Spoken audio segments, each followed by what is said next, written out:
नमस्कार दोस्तों, स्वागत है आपका ट्रेंडी डिबेट में, जहां हम बात होती है, जहां हम बात करते हैं भारत की तरक्की की, तकनीक की और ट्रेंड की। आज हम बात करने जा रहे हैं भारत की उस सबसे बड़ी जनगणना की, जिसका इंतजार 10 करोड़ से भी ज्यादा परिवार कर रहे हैं। जनगणना 2025 क्या होगी इसमें खास बात? क्या डिजिटल इंडिया अब डिजिटल जनगणना की तरफ बढ़ चुका है? और सबसे बड़ा सवाल, क्या इसमें जातिगत आंकड़े भी जोड़े जाएंगे? आइए जानते हैं पूरी कहानी क्या है इसके पीछे।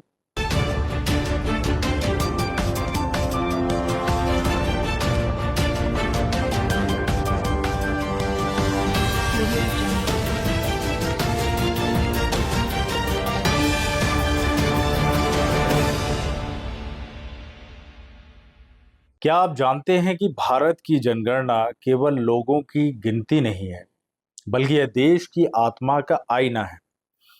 भारत में जनगणना की परंपरा सदियों पुरानी है।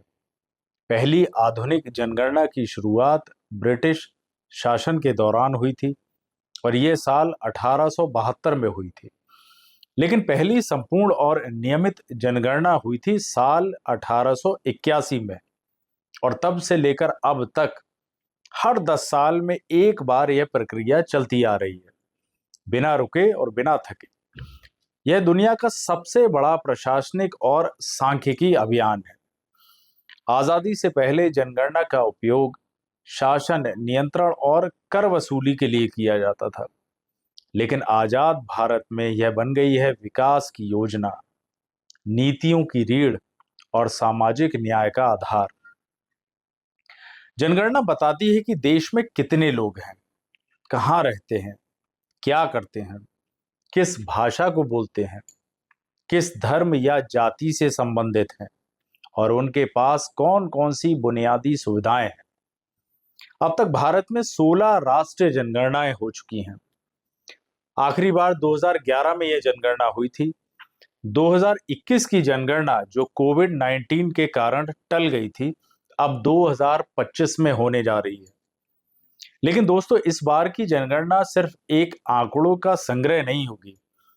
यह होगी भारत की पहली डिजिटल जनगणना, और पहली बार जातिगत आंकड़ों को भी इसमें शामिल किया जाएगा, जो 1931 के बाद अब तक नहीं हुआ था।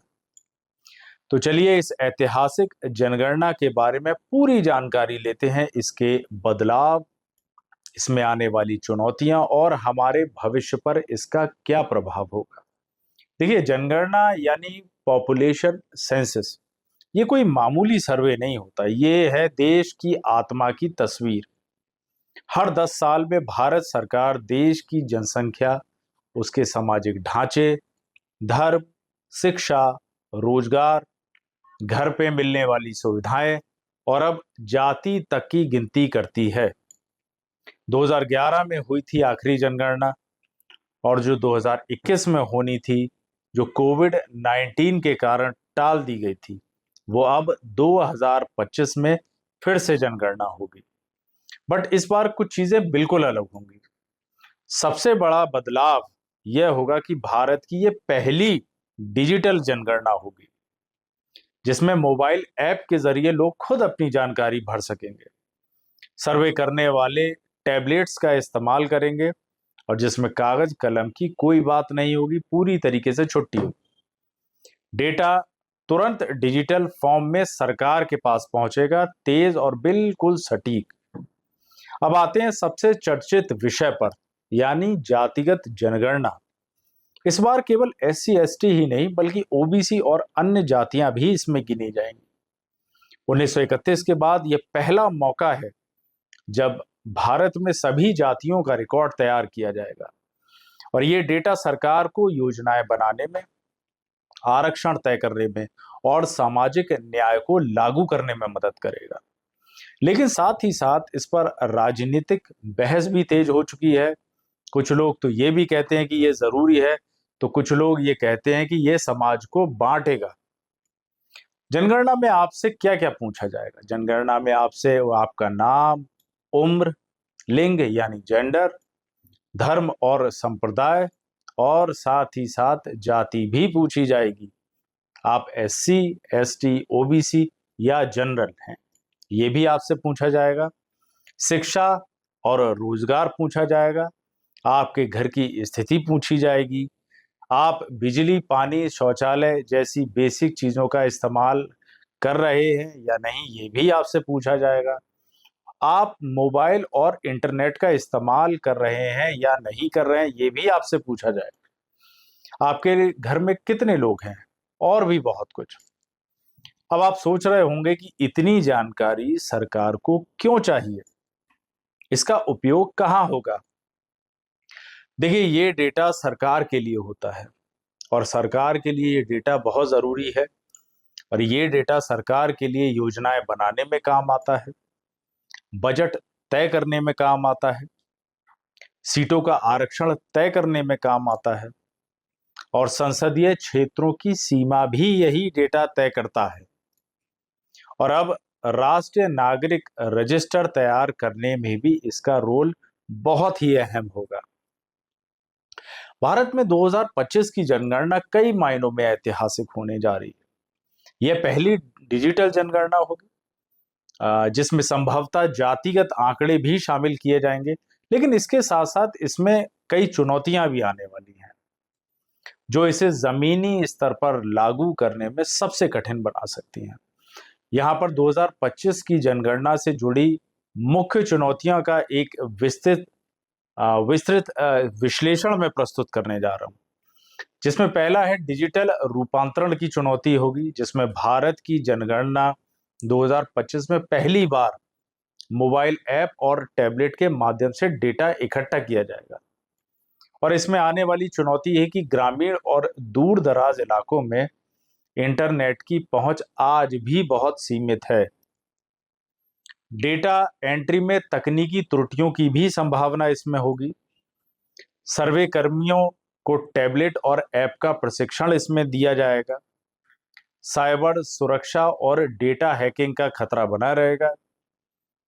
और डिजिटल डिवाइड और डिजिटल साक्षरता की भी कमी है, जिसमें आज की तारीख में भी, आज की डेट में भारत के करोड़ों लोग आज भी डिजिटल रूप से साक्षर नहीं है।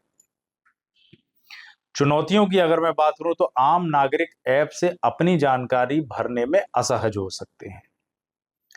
बुजुर्ग, अशिक्षित और तकनीक से जो दूर वर्ग है, जो डेटा भरने में सहयोग नहीं कर पाएगा, ये एक सबसे बड़ी चुनौती है सरकार के लिए। स्थानीय भाषाओं में ऐप की उपलब्धता एक बहुत बड़ी चुनौती रहेगी।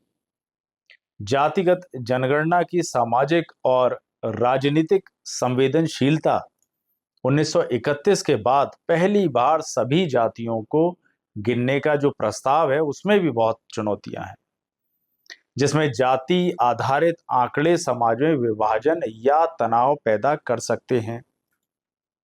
राजनीतिक दल इन आंकड़ों का दुरुपयोग कर सकते हैं। डुप्लीकेशन और गलत वर्गीकरण की भी संभावना इसमें बनी रहेगी। और बजट और संसाधनों की कमी 2025 के लिए केंद्र सरकार न केवल 575 करोड़ रुपए का बजट आवंटित कर चुकी है, जो बहुत कम माना जा रहा है। इसमें भी कई चुनौतियां हैं। अब आप सोचिए, इतने विशाल देश में डिजिटल उपकरण खरीदना और उनका प्रशिक्षण देना और निगरानी करना संभव नहीं होगा। राज्यों को अलग से संसाधन देने पड़ सकते हैं इसके लिए, और सर्वे के विस्तार और गुणवत्ता पर भी असर पड़ सकता है। अब डेटा की गोपनीयता और सुरक्षा एक बहुत बड़ी चुनौती है, जिसमें डिजिटल जनगणना में लाखों लोगों की व्यक्तिगत जानकारी एकत्रित होगी, और अगर डेटा लीक हुआ तो गोपनीयता का गंभीर उल्लंघन माना जाएगा। डेटा स्टोरेज और एन्क्रिप्शन तकनीकों में पारदर्शिता का अभाव रहेगा। सरकार पर भरोसा करने में नागरिक हिचकिचा सकते हैं। कर्मचारियों की भर्ती, प्रशिक्षण और निगरानी, जिसमें सर्वेक्षण के लिए लाखों कर्मचारियों की आवश्यकता होती है, उसमें भी चुनौती है।